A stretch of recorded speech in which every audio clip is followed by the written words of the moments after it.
Let's see what we got.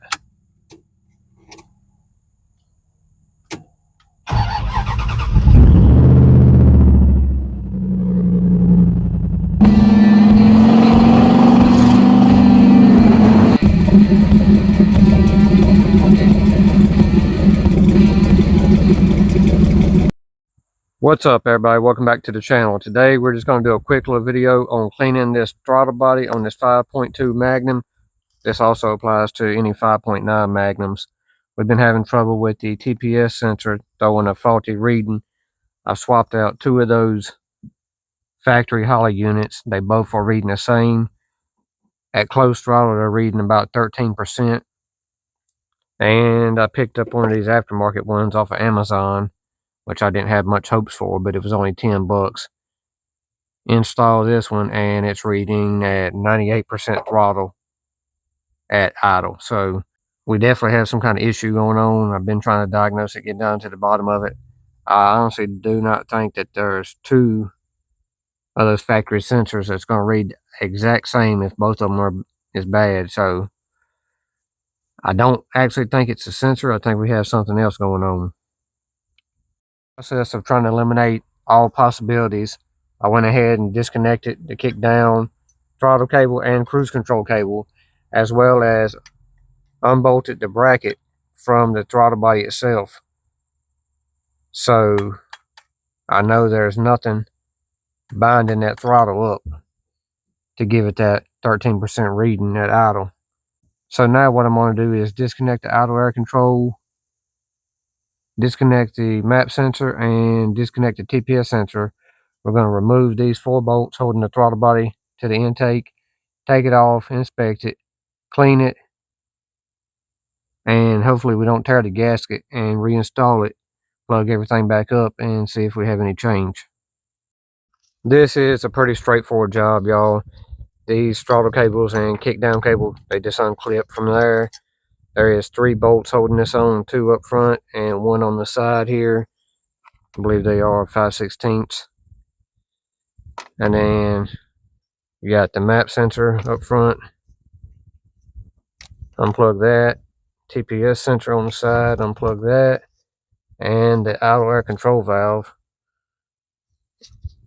on the back. Unplug that.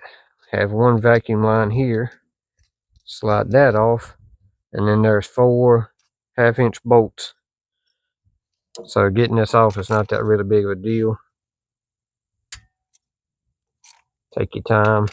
I like to go corner to corner, especially when dealing with this cast aluminum stuff, because a lot of times these bolts will be corroded.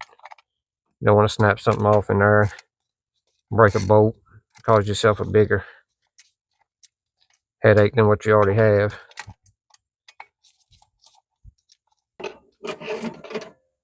Gently try to, didn't take much to get that off, did it?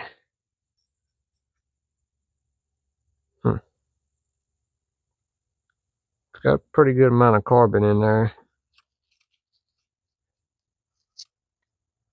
Oh yeah, I don't know if y'all can see that or not. Let me get you a better shot.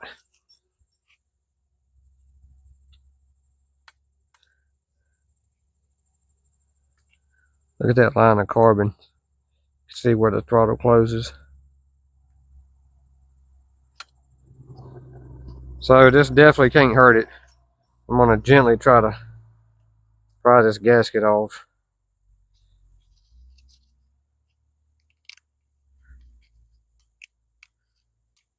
There we go.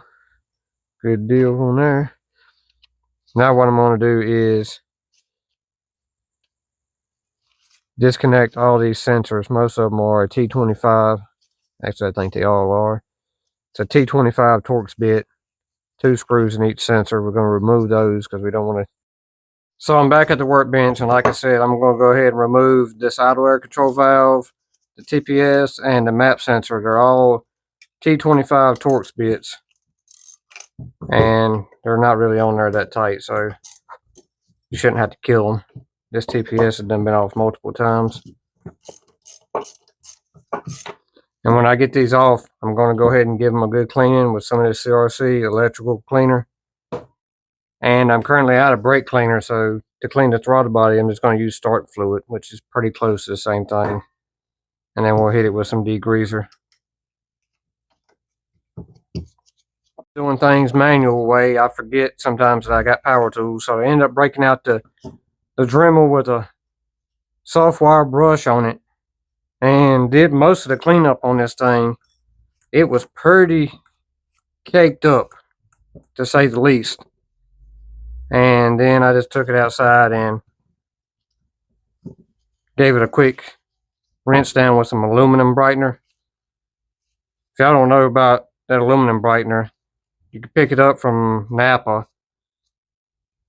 That stuff works wonders on aluminum, like cleaning aluminum, especially like if you're trying to polish up some aluminum wheels. But you can see what it done to the inside of this thing. I mean, of course I hit it with the wire brush, but it really cleaned up pretty nice.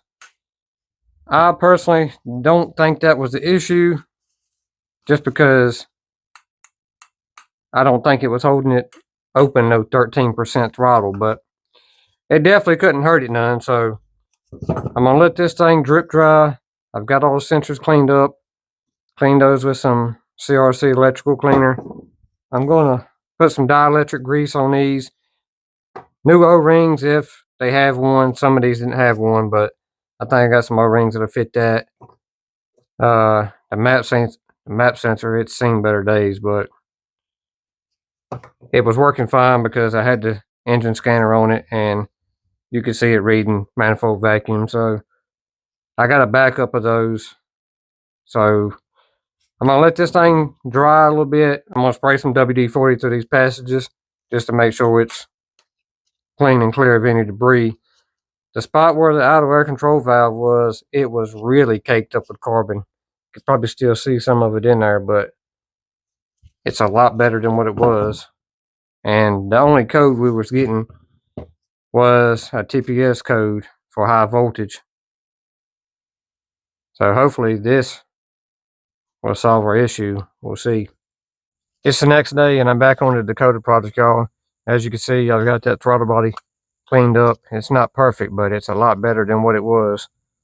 Come in here with the Dremel, cleaned it up, hit it with some degreaser, some carburetor cleaner, and I got a little dab of dielectric grease in each one of these sensors. And unfortunately, I don't have a gasket at the moment, so we're going to reuse that one. It's not really damaged, so it should get us by to at least see if this little project is going to help solve our issue.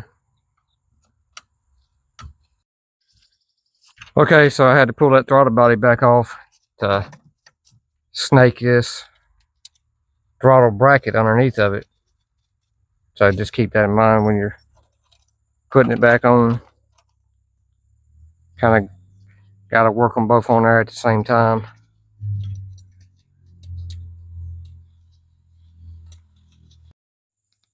Once you've got your bracket bolted back up, just reinstall your cables. These are pretty simple, they just snap on.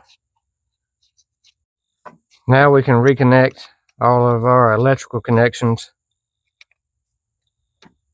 and make sure you got that vacuum line plugged up. I'm going to check the oil on it before we fire it off. And I also picked up a battery temperature sensor because it was missing one. That was throwing a check engine code for that, so I'm going to plug that up while we're at it. The battery is relocated in the bed of the truck, but at least that sensor will be getting a signal now. So let me check the oil on it and then we'll fire it up, see what we got. So I disconnected the battery to reset the ECU, so it shouldn't have any stored codes in it. Let's see what we got.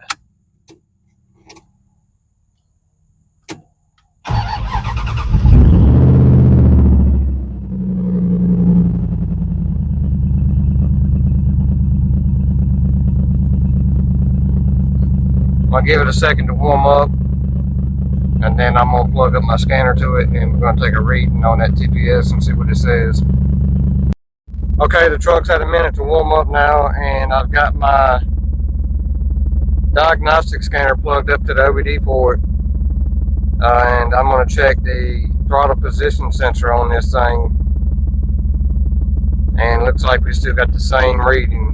At idle, it's showing 13% throttle.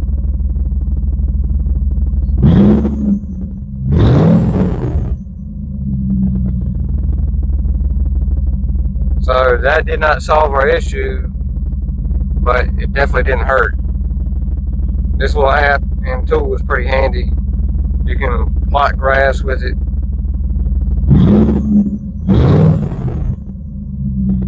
You can check each individual sensor. Say we want to check, let's check coolant temp. We're sitting at 147 degrees. Or let's say if you wanted to check map sensor pressure, 1.5 at idle.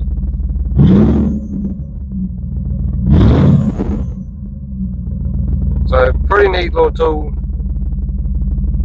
You can check O2 sensors. You can do a lot of stuff with this, especially on a newer vehicle. O2 sensor voltage. Intake air temp sensor, 105 degrees. So yeah, it's a pretty handy little tool. Not only can you read fault codes, you can clear them, you can check live data, it's bi-directional. So on a newer vehicle, you can test window motors, you can test fan relays. As you can see, we got no faults stored in the ECU as of right now. So yeah, that's going to do it for this video. Still hunting around trying to figure out what the deal is with that 13% throttle at idle. Starting to wonder if it's got a intake plenum gasket that's gone bad, if that would affect the TPS reading or not. I don't know. I've tried 3 different sensors. 2 of them read exactly the same, 13%. The Chinese one from Amazon reads 98% throttle at idle. So put that one in, and the truck is running overly rich. But we'll do some more diagnosing on it. Hopefully we'll figure this thing out. Until the next one, y'all, appreciate y'all for watching. Don't forget to smash that like button, leave me a comment down below, and we'll see y'all in the next one.